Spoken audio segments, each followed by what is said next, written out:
Hi, welcome to Dean Park and the November update. In this update I'll be focusing mainly on progress in the depot area. I'll be officially opening my 2-lane engine shed, and I'll also be showing you a scratch build that I've been working on as well. Please remember to rate the video, and if you've not already subscribed to the channel, please click on that subscribe button. If you have any questions, please post them in the comments below. I look forward to reading them.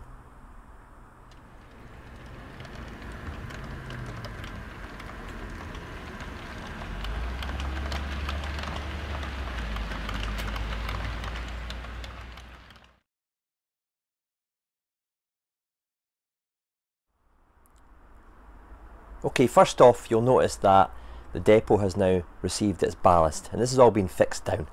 I'm not going to show you in this video how I ballasted. I've recently uploaded a video on that. The link to that will be at the end of the video. It might not look like a big job. You think, oh my goodness, he's only ballasted this month, but this in itself took around about 2 weeks to complete. I managed to do it all in 2 days, maybe 5 or 6 hours it took me to ballast, and then I had to wait on some more ballast being delivered, so that kind of prolonged things a little bit. Then the gluing down, that takes a few days to go off as well. Then you've got the track cleaning afterwards, the hoovering up of the debris, and you have it as I see it now. So I'll take a bit closer look in, and I'll kind of describe the ballast I've used and the method behind it.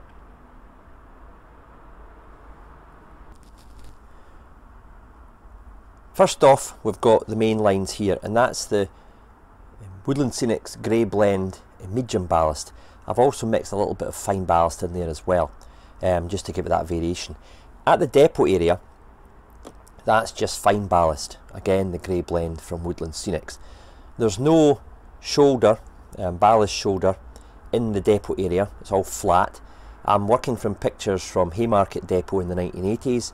The ballast there is flat, it's quite widespread, as in there's not bare patches, for example. They've just ballasted the whole thing, and it's of a grey colour. Some people have said, oh, why are you not using pink? This is a Scottish layout, iron ore.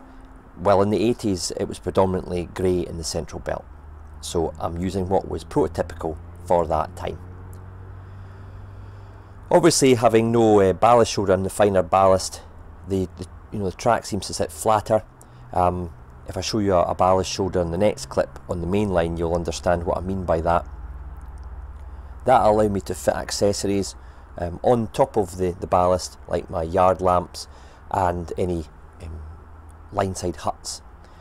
Obviously it's not been weathered yet, that'll be coming in the next update, but you'll note a big difference when I start to add the muck and the grime. This shot here shows the ballast shoulder, which runs along the side. Also there's a shoulder in the middle, and obviously at the other side of the track there's a kind of cess in the middle, or a lower patch in the middle of the two tracks. The ballast shoulder is created by sitting the cork on 1/8 inch, which is about 2.5 millimeters thick cork, and when you obviously put the ballast down, it kind of falls away in this slope, and you could manipulate it as I've shown you in the ballasting video.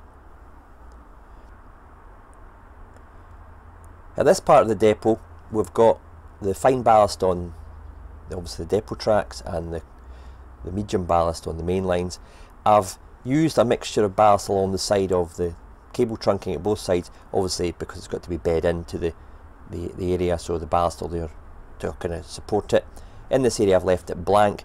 That was postcrete that I put down prior to all the ballasting, which I covered in preparing the ground in my last depot update, number 9, so you'll get more information on how I did that. And obviously I've just feathered it in with sprinkles of ballast, different grades, as I've bedded in the hard standing area as well. This view here shows you the orange ducting that's carrying wires through from the cable trunking. I might put thinner wires in between the two to join them up. I've painted the cable trunking in Precision Paint's new concrete, and when I put the glue mixture down, obviously the PVA mix with the water, it's left a nice kind of varied tone on it. You might not pick up on the camera from that view anyway, but I'll be weathering that as the depot takes its grime. The hard standing is slightly proud from the top of the ballast. Again, I'm working on pictures from Haymarket and other depots, actually Eastfield, where some of the hard standing was proud of the ballast.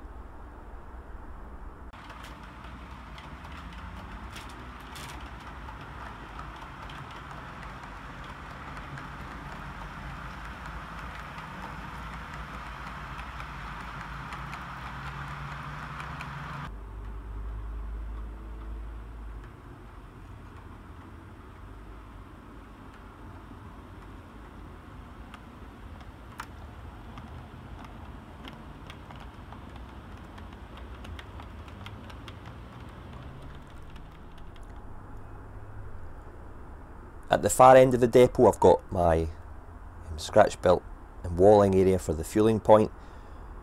What I did when ballasting this is it's not ballasted underneath the fuel point. I sprinkled the ballast round the wall and then carefully lifted the actual structure out of place and then glued it down. So if I was to lift that structure away right now, you'd see bare cork underneath. That'll be just sat in place like that. I'll not have to fix the fueling point down. And it's bed in nicely with the ballast, so there's no gaps at the bottom of the wall. If there is any, I'll be sprinkling more ballast in there just to tidy it up. Did the same with the depot, ballasted around the building there, and then picked it out and then glued it.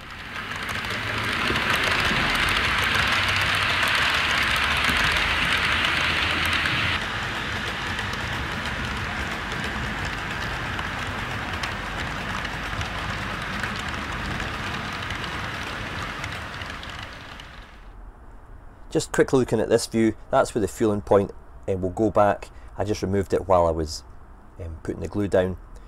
I like to remove my structures before I put the glue down, because if you put wet glue on top of the ballast and you've got a building, especially brickwork by the way, nearby, the capillary action of the liquid will draw itself up the wall in the brick course and leave nasty stains on your brickwork and indeed plastic kits. So what I try to do is remove as many structures as I can when I'm fixing ballast down. You've really got to be careful using card kits, especially Metcalf stuff or scale scene stuff. If it's obviously card backed, it'll just draw the water and glue up, and it'll cause you all sorts of issues with your card paper structure. I've seen a few videos of others who've, it's just soaked up and it's been a disaster, and unfortunately for them, you really got to be careful when you're fixing ballast down as to where the glue will flow, because the glue will flow anywhere it can.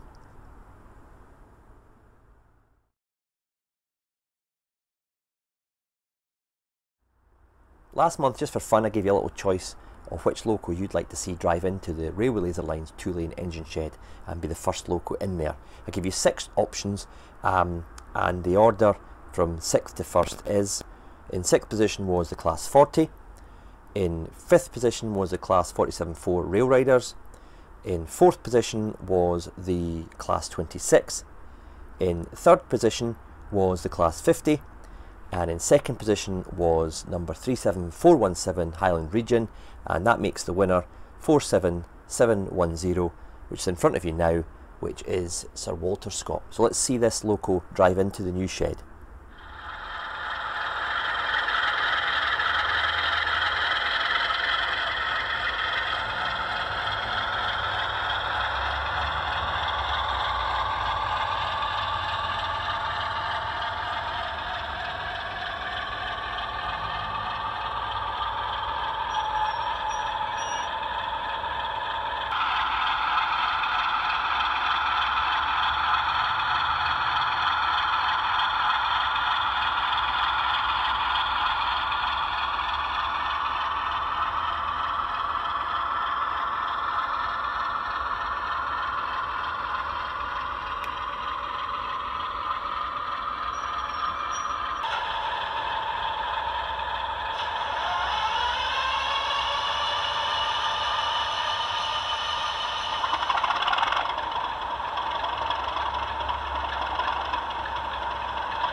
Well, I hope you'll agree that this 2-lane engine shed from Railway Laser Lines looks stunning. Once I get it all weathered in and blended with the surrounding environment, it'll look even better. If you want one of these sheds at 10% discount, head over to the Railway Laser Lines website, and that's in the description below, and have a look at this shed. If you want to purchase one, use the discount code DeanPark10, and that'll get you 10% off this kit exclusively from the Dean Park offer. Okay, you can also check out what else Steve's got going on across at Railway Laser Lines. He's always adding new kits to his catalogue.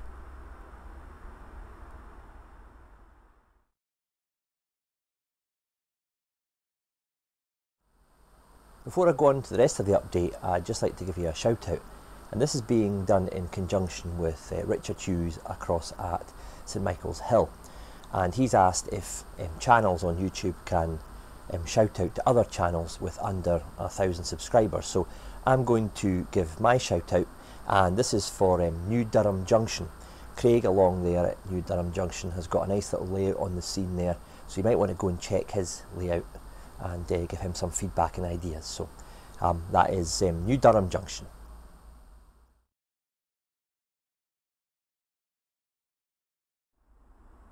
As I've indicated in my introduction, I've done a bit of scratch building this month. And for those of you who are just maybe observing from outside the hobby and watching this video and thinking, what is scratch building? Well, scratch building is when you build it basically from scratch yourself. You design it, you make all the pieces yourself. Obviously you buy in bulk materials like the brick texture, plastic, and then the wood paneling and stuff like that. But in essence, it's a scratch build. It's all your work. If you kit bash something, it's like buying a kit and then adapting it to your own layout. So you're taking a kit and you're kind of, you know, putting bits on, taking bits off. And obviously if you go right back to the beginning, you've got your simple kit builds. Now I've employed all three techniques on the layout. I started off with very much kits and kit bashing, and as I've got further around, I've done a bit more scratch building. This building itself is from the ScotRail network. I saw it and I thought I'm going to have to try and make that. So I counted the height of the bricks and the width of the bricks to get the rough dimensions, and set to work on designing it. It's made from MDF and it's clad in different materials, such as the end brick there is just Southeastern fine cast plain brick, primed and painted with Southeastern fine cast engineered blue brick before a grey wash for the mortar and then wiped off. The front panel there is a wooden panel. It's actually got the grain in it as well, and it's the same as the back. The front's made up of different parts of MDF. This section here is all one part of MDF, and I've masked off and painted the door. The windows are separate, and I've also got a panel under this blue panel there to support it all. You'll notice there's also a bit of depth there between the fascia and the windows. That is as the prototype. It's also set back from the corners slightly. Again, that's the same as the actual building. If I turn it around to the back, the windows don't go all the way along. Again, the prototype, which is on the screen just now, you'll see what the thing roughly looks like. And the roof is a 1mm bit of MDF. I've masked it off around the rim, sprayed some spray glue, sprinkled some sand on, then painted the whole lot grey, and then actually just masked off the sanded area, and the rim's slightly darker than the sanded area, but I don't know how well the camera is picking that up. Inside there's a false roof inside to protect and shall we say support the top roof, and then I've got these bits of rectangular section styrene strip there. It's got a skeleton shell of 2mm MDF and then an outer 1.5mm MDF there. So I'm quite chuffed to how that's turned out, and I'll show you in the subsequent clips where it's actually going to go on the layout. I've built two of these and they'll go at two locations. It might have lights in it. There's not going to be an interior detail because it's a kind of line-side telecommunications hut or a store, you know, so it's not going to be you're going to peer in these tiny windows to see anything, to be honest. But I'm quite happy with how that's just turned out. It's certainly, as you progress through your layout and your skills develop, you want to start making things that nobody else has got on their layout. You know, make it unique, and that's the beauty of scratch building. Do you have to take your time? Of course you can, and of course you do, but I came up with this idea. I saw it in mid-October, and here we are, mid-November. I've knocked it together. Maybe 15-20 hours work in that, and it cost me the price of the MDF and some plastic art. So it wasn't an expensive project at all, and most of the stuff I had in stock anyway, so it was just a case of you know, coming up with a design and making it.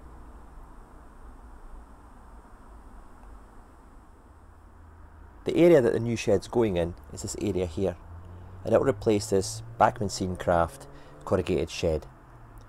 This was the first piece of scenic work I ever did on the layout, so I'm going to take this opportunity to kind of revamp it a little bit and improve it, and that'll obviously give me an excuse to use my new shed here as well. The new shed will get sympathetic weathering for the era and hopefully blend in with the surrounding area.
Well, that's it for the November update from Dean Park Station. I hope you enjoyed it.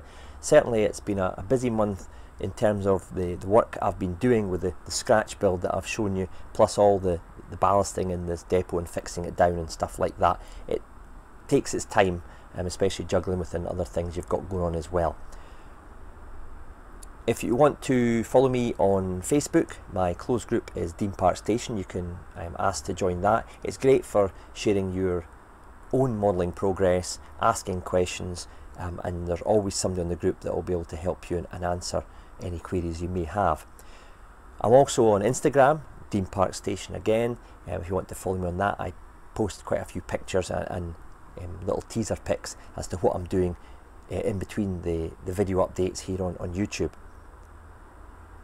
Finally, if you do message me either on Facebook Messenger, through the Facebook group, even on Instagram and through email, don't think I'm being rude if I don't reply. I get a lot of questions. I do try to answer every single one of them, but sometimes I just forget, so please don't think I'm being rude and ignorant if I don't get back to you.